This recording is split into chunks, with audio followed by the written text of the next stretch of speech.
کہ سویلین کا trial military court میں نہیں کیا جا سکتا، تو مجھے یہ فرمائیں کہ اس سے پہلے جن سنگین دہشت گردوں کے ٹرائل ملٹری کورٹس میں ہوئے ہیں، ان کو کیفر کردار تک پہنچایا گیا ہے، ان کو ان کے انجام تک پہنچایا گیا ہے، ان کیسز پر کیا اس کا اثر پڑے گا اگر ایسا فیصلہ آتا ہے تو؟ دیکھیے، بات یہاں پہ یہ ہے کہ سپریم کورٹ کے پاس جو ایشو ہے وہ یہ ہے کہ آیا ایک سویلین اگر کوئی کرمنل ایکٹ کرتا ہے تو کیا اس کا ٹرائل ملٹری کے سامنے ہو سکتا ہے کہ نہیں؟ اس کے لیے آرمی ایکٹ 1952 میں لکھا ہوا ہے کہ اگر کوئی شخص پکڑا جاتا ہے ملٹری انسٹالیشن پہ اٹیک کرتے ہوئے اور ملٹری چیزوں کو ڈسٹروائے کرنے پہ پکڑا جاتا ہے، یا جو ایکٹ ہے جو کہ جس میں کہ اگر آپ پاکستان آرمی ایکٹ، سیکرٹس جو ہوتے ہیں آرمی کے یا نیوی کے، اس کو آپ بیان کر اس کو بتا دیں کسی کو، تو اس وقت کیا ہو سکتا ہے؟ تو اس صورت میں ملٹری کورٹس کے سامنے ٹرائی ہو سکتا ہے۔ یہ 1952 کے ایکٹ میں لکھا ہوا ہے۔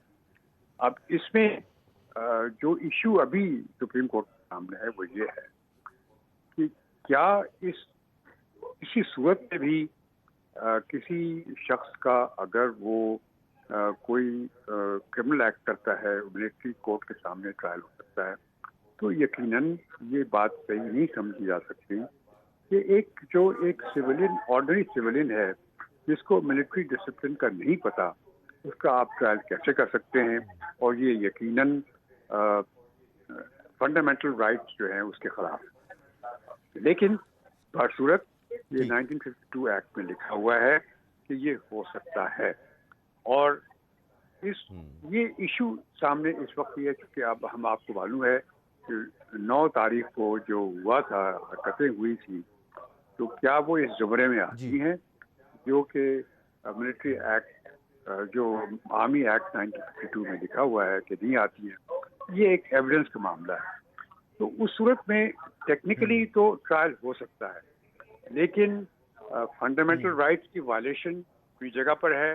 اگر سپریم کورٹ اس نتیجے پہ پہنچتی ہے کہ فنڈامنٹل رائٹس جو ہیں وہ زیادہ امپورٹنٹ ہیں، اور یہ جو چیز ہے کہ وہ آرمی انسٹالیشن کو ڈسٹرب کیا گیا ہے یا اٹیک کیا گیا ہے، وہ اتنی ایسی چیز نہیں ہے جس کے لیے کہ ملٹری کورٹ کے سامنے ٹرائل ہو سکتا ہے، تو وہ الگ بات ہے۔ اب یہ ایک سپریم کورٹ ٹھیک ہے جیسا صاحب، یہ فرمائیے گا کہ یہ جو شرائط ہیں اس قانون کے تحت جن پہ سویلینز کا ٹرائل ہو سکتا ہے، اس میں ایک شرط یہ بھی ہے کہ جب کوئی شہری فوجی اہلکار یا املاک پر حملہ کرے۔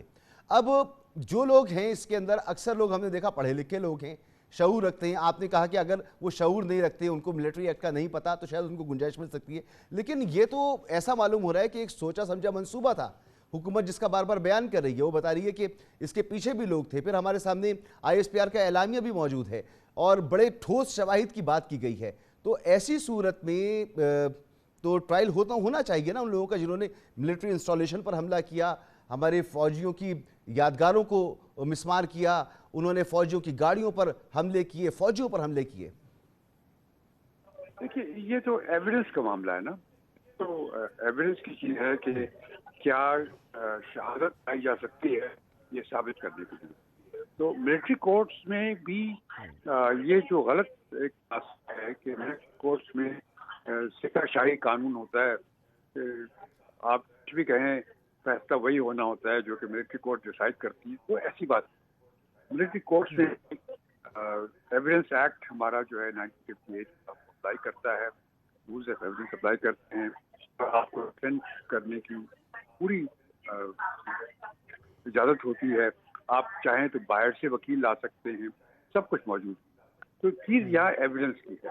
اگر ایویڈنس ہے کہ آپ نے کوئی ایسی حرکت کی ہے جس میں کہ آپ نے ملٹری انسٹالیشن کو ڈیمیج کیا ہے، تو آپ یقیناً ٹرائل ہو سکتا ہے ملٹری کورٹس کے تحت۔